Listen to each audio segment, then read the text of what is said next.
ফ্রিজের মধ্যে কারেন্ট আর লাইট উড এভরিথিং হাবিটা জ্বলে কিন্তু ফ্রিজ ঠান্ডা হয় না। তো এইরকম প্রবলেমের সলিউশন কি হিসেবে করতে লাগে না করতে লাগে আজ আমি তো সামনে এই প্রবলেমের সলিউশন করবো। দেখতে হইতে এই ফ্রিজটার মধ্যে লাইট জ্বলে আপনাদের দেখাই ও দেখো লাইট জ্বলে কিন্তু এই ফ্রিজটা বিলকুল ঠান্ডা হন না, এভরিথিং বাকি সব ঠিক আছে। তো এইরকম প্রবলেমের সলিউশন কি হিসেবে করতে লাগে আজ আপনাদের এই ভিডিও দেখে দেখাইমু।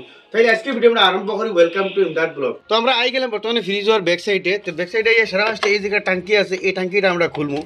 তো এইরকম প্রবলেম হইলে আমরা সারা ফার্স্টে কিতা কিতা চেক করা লাগে না করা লাগে সব কিছু আমি এই ভিডিওর যোগে দেখাইম আপনাদের তা বা। তো এটলিস্ট আপনি তোর ফ্রিজ যদি নষ্ট হয় তো এই দুইটা জিনিস আগে চেক করে লিবা, চেক করে হয় নাতে বাদে মেকানিক্স দেখিবা, বাদে অন্য প্রবলেম আর খুলেছি টাঙ্কি আগলস বাড়িয়ে আই গেছে, এই মাঝে অন্য কিছু নাই। তো ফ্রিজের সারা আগে চেক করতে লাগে আমরা এই যেটা কম্প্রেসার আছে, এটা হয় কম্প্রেসার মোটর, এইটার উপরে সারা আসতে সম্পূর্ণ ফ্রিজ কিন্তু চলে। কম্প্রেসার আছে, এই কম্প্রেসারটা আমরা চেক করতে লাগে। কিন্তু কম্প্রেসারের আগে এই বক্সটুকু দেখতে হইতে হয়, বক্সের মধ্যে নাটকও আছে, এই নাটক খুলিয়া এই নাটের মাঝে রিলে ওভারলোডার হয়ে দুটো বস্তু আছে। তো এগুলো যাইবার চান্স থাকে বেশিরভাগ। এইরকম যদি প্রবলেম হয় আপনি তো আর মানে লাইট বাগেরা হতে ঠিক আছে কারেন্ট আর কিন্তু ফ্রিজ চলে না। দেখতে হইতে কভারটা খুললেছি আর এই যেটা রিলে আছে আমি খুলবো। দেখতে হইতে এই রিলে আর অন্য আছে ওএলপি হয় ওভারলোডার। তো সারা ফার্স্টে আমরা এই দুটা চেক করা জরুরি, কারণ বেশি অংশ ফ্রিজের আমরা এটা ভোল্টেজের অভাবে যে সময় কম ভোল্টেজের চালানি হয় ফ্রিজে, এই দুটা জিনিস মানে বেশিরভাগ নষ্ট হয়। তো আমি খুলিয়ে আগলেই দেখাই যে ক্লিপ সিস্টেম লাগে। দেখতে হইতে আপনি সামনে এই ফ্রিজের ওভারলোডের যে ওএলপি দেখতে হইতরা জ্বলিয়া বাঙ্গি আই গেছে দেখতে হইতরা। তো বেশি অংশ ফ্রিজের এইরকম প্রবলেম হইলে এই যেটা ওএলপি আছে এটার ওএলপি ইয়া ওভারলোডার হয়, এইটা খারাপ হওয়ার মানে সম্ভাবনাটা বেশি থাকে। কারণ এগুলো খারাপ কিতালে কি হয়, কম ভোল্টেজের সময় আমরা হাফ ভোল্টেজ ইয়া কম ভোল্টেজ আনা স্টুডেন্টের সময় ফ্রিজে চালাই এইরকম কে বেমার হয় ফ্রিজের ওএলপি আইবা দিয়ে আছে রিলে। যে রিলেগু খারাপ হয়ে পারলে আমরা চেক করি লাই, বাদে আমি আপনাদের দেখাই আর ওএলপি কী হিসাবে চেক করে। আমার কাছে আছে মাল্টিমিটার দেখা হয়েছে, মাল্টিমিটারও আমি কন্টিনিউ মোড লাগাই দিয়েছি। এই দুইটা জন কানেকশন একখানে হরি। তো দেখো সাউন্ড আর পয়েন্টার। তো এই যে রিলে যেটা আছে এই রিলের ও দু খানা ভাই হারাই দেখো রিলে ঠিক আছে না। তো দেখো যে পয়েন্ট উঠার তার মানে রিলে ঠিক, তার মানে এই ওভারলোডারটা ফ্রিজের খারাপ হয়েছে। তো আমার কাছে আছে ওভারলোডার নয়া।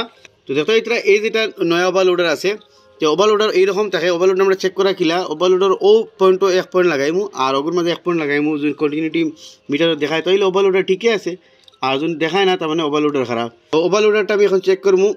তো যত এটা কন্টিনিউটি দেখার তার মানে ওই ওভারলোডারটা ঠিকই আছে। এরপরে না যেটা ওভারলোডার আছে দেখো এটা জ্বলিয়ে ডাইরেক্ট 2 টুকরা হয়ে গেছে। আমি এই ওভারলোডারটা লাগাইমু, লাগাই চেক করবো যে ফ্রিজে চলে না। ওটা লাগাইনি হইলে কি এরকম এটা উল্টাইয়া এতলের একটা পিনের মাঝে আমরা ওগুলো লাগাইমু ও রিলেটা লাগাইমু। রিলের ও দেখো এটা 2টা খানা ও 2 পয়েন্টের মাঝে ওই রকম লাগবো।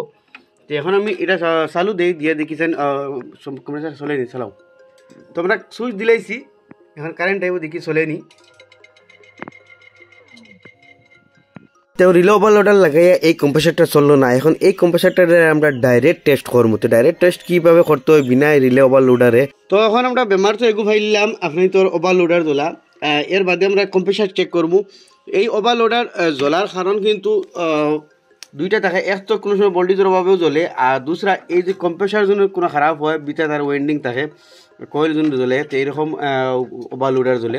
তো এখন এই কম্প্রেসারের দেখতে হইতে এইটা 3 লাইন যেটা আছে এই 3 লাইনের মাঝে কন্টিনিউ চেক করবো ইয়া 3 লাইনের মাঝে লাগাইমু আর বডির মাঝে লাগাইয়া চাইমু বডি আসিন না। ফ্রিজের বডির মাঝে একটা পয়েন্ট লাগাইমু আর 1 পয়েন্ট লাগাইমু জ্বর মাঝে। তো দেখতে হইতে এটা কিন্তু বডি হয়ে গেছে কম্প্রেসারটা,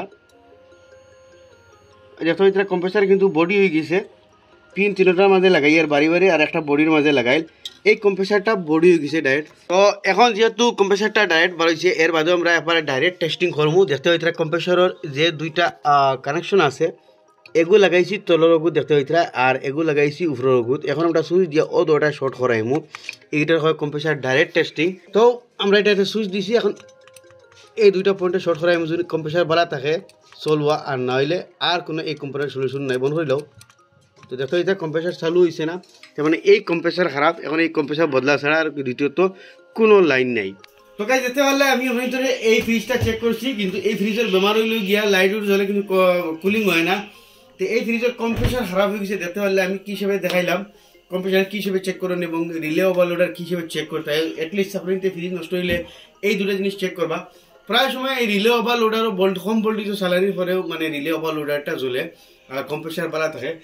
বেশি অংশ এইরকম বেমার ইয়া কম্প্রেসার জ্বলা ইয়া ও রিলে ওভারলোডার জ্বলার এখন মাত্র কারণ ইয়ে তাহলে গিয়া বিনা স্টেবিলাইজারে চালানির কারণে। এই ফ্রিজের মধ্যে স্টেবিলাইজার কিন্তু আসিল না, বিনা স্টেবিলাইজারে চালানি হয়েছে, গতিকে এই ফ্রিজের এই কম্প্রেসারটা জ্বলছে। বর্তমানে নয়া স্টেবিলাইজার আনা হয়েছে, কিন্তু এখন আনিয়ে তার কোনো ফায়দা নাই। তো এটলিস্ট আপনি ফ্রিজের মাঝে যদি লেখাও থাকে, প্রায় ফ্রিজের লেখা থাকে ওয়ার্ক উইদাউট স্টেবিলাইজার, কিন্তু এই ওয়ার্ক উইদাউট স্টেবিলাইজারটা 150 ভোল্টেজ হইলে তার মানে ঠিক আছে। তার মানে কোম্পানিতে লিখি দিয়ে ওয়ার্ক উইদাউট স্টেবিলাইজার, কিন্তু তলে এবার লেখা থাকে দেবায় 140 ইয়া 100 মানে 150 ভোল্টেজ পর্যন্ত বিনা স্টেবিলাইজারে কাম করে। কিন্তু আমরা গাঁৱলীয়া এলাকাত কারেন্টর ভোল্টেজ নামতে নামতে 190 ইয়া 80 পর্যন্ত নামি যায়। তো এই অবস্থায় বিনা স্টেবিলাইজারে কিলা কাম করবো, ওয়ার্ক উইদাউট স্টেবিলাইজারের কোনো অর্থ রইল না। গতিকে এই জিনিস হামেশা খেয়াল রাখবা, ফ্রিজ চাই নিউ মডেল ফ্রিজ হোক চাই ইনভার্টার ফ্রিজ হোক, বিনা স্টেবিলাইজারে চালাই মানে চলবো, কিন্তু আপনি তোর 1-2 বছরের ভিতরে ফ্রিজের কম্প্রেসার জ্বলে যাব, নষ্ট হইব। গতিকে ফ্রিজ বিনা স্টেবিলাইজারে চালাইবার কোনো নিয়ম নাই। তো আসলে একটা ছোট মোটো ইনফরমেশন করবা, এরকম ইনফরমেটিভ ভিডিও দেখলে আমার পেজে ফলো করবা, ইউটিউব দেখলে সাবস্ক্রাইব করবা।